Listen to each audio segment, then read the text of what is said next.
Sir को बना लेने दीजिए।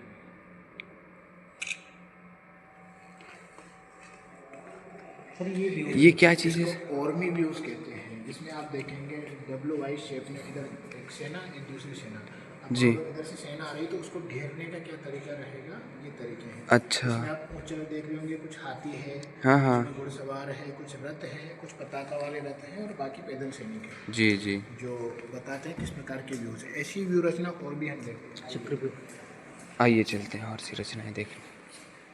ये मंडलाकार व्यूज है, मतलब गोलाकार व्यूज में, जिसमें घोड़े सेना हाथी रथों के तरीके बना दिए जाते हैं। जी जी। कहीं से भी अगर मान लो दुश्मन का अटैक होता है तो एक गोलाकार संरचना में कैसे आप उस अटैक को रोक सकते हो। जी जी। तो जैसे ये दरवाजा आपको नजर आ रहा होगा, तो यहाँ से ही सैनिक बाहर आ सकते हैं, तो अटैक करने वाले हैं। यहाँ व्यूज रचना में चारों तरफ एक ढाल बना हुआ है। जी जी। हम आप देखेंगे इसकी संरचना मकर के समान आपको नजर आएगी। मगरमच्छ आपने देखा होगा, तो इसलिए इसको बोलते हैं मकर व्यू।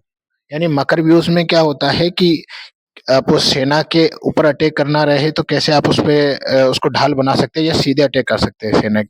तो सैन्य टुकड़ी अलग व्यूज में चलती है, कुछ सैनिक इस तरफ से अटैक करेंगे, कुछ ऐसे कुछ ऐसे।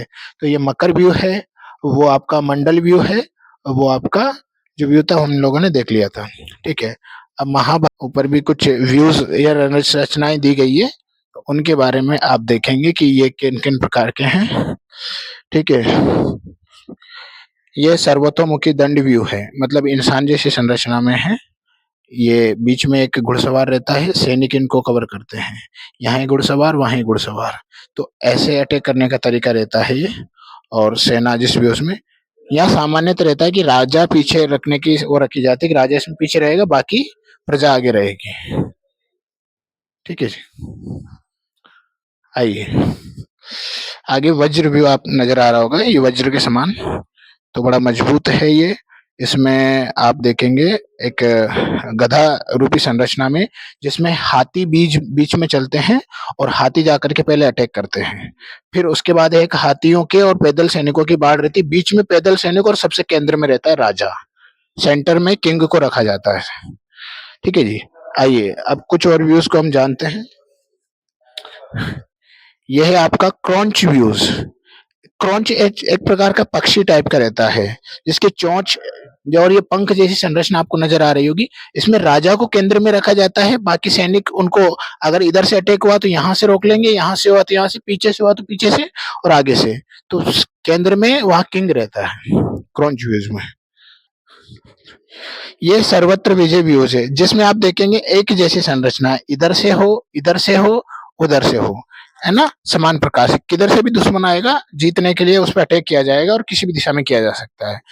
सामान्य तो जो चारों दिशाओं में अटैक करने के लिए प्रयोग किया जाता है वो ये व्यूज है। आइए ये गोलाकार संरचना आप चक्रव्यूह देखेंगे। इसमें ये है कि अगर आपको किंग को जीतना है तो उसके लिए इसने चक्रों से होकर के पार करने जाना पड़ेगा। आप लोगों ने महाभारत में चक्रव्यूह के नाम सुना होगा, अभिमन्यु जिसमें मारा गया और अर्जुन को पूरा भेदना आता था, तो वही चक्रव्यूह है ये। ठीक है जी। आइए यह है आपका कच्छप व्यू। कच्छप मतलब कछुआ, टर्टल जिसको हम लोग बोलते हैं। टर्टल व्यूज में केंद्र में राजा ही रहेगा, और अगल बगल में पैदल सैनिक, कुछ हाथ अश्व और घुड़सवार, मतलब अश्व सवारी जिन्हें घुड़सवार कहते हैं, और साथ में गज सेना। गज सैनिक साइड में आपको नजर आ रहे होंगे, बीच में सेंटर में राजा है। तो ये कछुए जैसी संरचना, इसलिए इसको कच्छप व्यूज बोलते हैं। आपने आधा चांद देखा होगा, या जिसको हम लोग एक शब्द में बोलते हैं ना, क्या बोलते हैं, अर्धचंद्र। तो अर्धचंद्र रूपी संरचना में ये व्यूज आपको नजर आ रहा होगा। तो ये अर्धचंद्र व्यूज है, जिसमें अटैक करने का तरीका आप बहुत गजब आप देखेंगे। आगे आगे पैदल सैनिक, बीच में अश्व, फिर हाथी, फिर पैदल, फिर अश्व, और फिर बीच में केंद्र में राजा। तो ये तरीका रहता है जिसमें आप अटैक किया जाता है। पीछे से आप पे अटैक होगा नहीं, होगा भी तो सेना तुरंत कवर कर लेगी।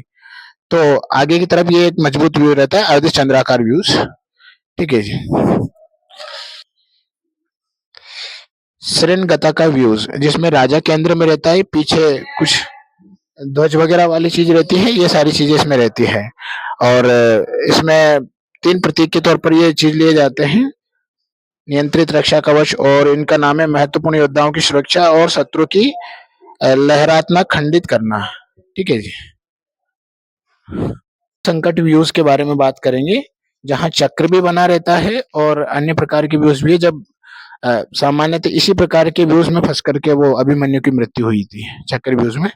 तो इसमें भ्रमित कर दिया जाता है जो भी विपक्षी दल रहता है उसको, कि कैसे कभी इधर से अटैक होगा या इधर से अटैक होगा, तो ये घुमा करके करने के लिए। चलिए पहले चक्रव्यूह को पूरा कर लेते हैं, फिर बाकी हम बाकी उसमें चलेंगे। ये आपका सर्प व्यूज दिख रहा होगा आपको, सर्पिलाकार, ठीक है जी। तो इसमें योद्धाएं सांप की तरह चलते हैं और किसी भी प्रकार से या तो इस दिशा से अटैक कर सकते हैं या फिर उस दिशा से। इस दिशा से अटैक करेंगे तो आगे घुड़सवार, फिर रथ सवार और फिर साथ में पैदल भी रहते हैं। व्यूज बहुत शानदार व्यूज है। आप लोगों ने आपने एक मूवी देखी है अखिल, क्या नाम से, रुद्रमा देवी, साउथ की मूवी रुद्रमा देवी। उसमें सर्प व्यू और गरुड़ व्यू दिखाया जाता है, जिसमें विपक्षी सेना जो रहती है वो सर्प की तरह आती है, वो गरुड़ की तरह जाकर के उसको दोनों तरफ से घेर के खा जाते हैं। खाने का मतलब अटैक कर लेते हैं। तो इसमें ऐसे बढ़ती है ये सेना ऐसे, और ये पीछे रहते रिजर्व सैनिक, ठीक है। किंग बीच में भी रह सकता है और पीछे की तरफ भी रह सकता है। देखेंगे इधर ये भगवान कृष्ण की मूर्ति है, इधर आप देखेंगे अर्जुन है ये साथ में, और ये जो है सुभद्रा। सुभद्रा आप जानते हैं भगवान कृष्ण की जो बहन है, वो है, बहन थी सुभद्रा, अर्जुन की पत्नी थी, है ना। हाँ,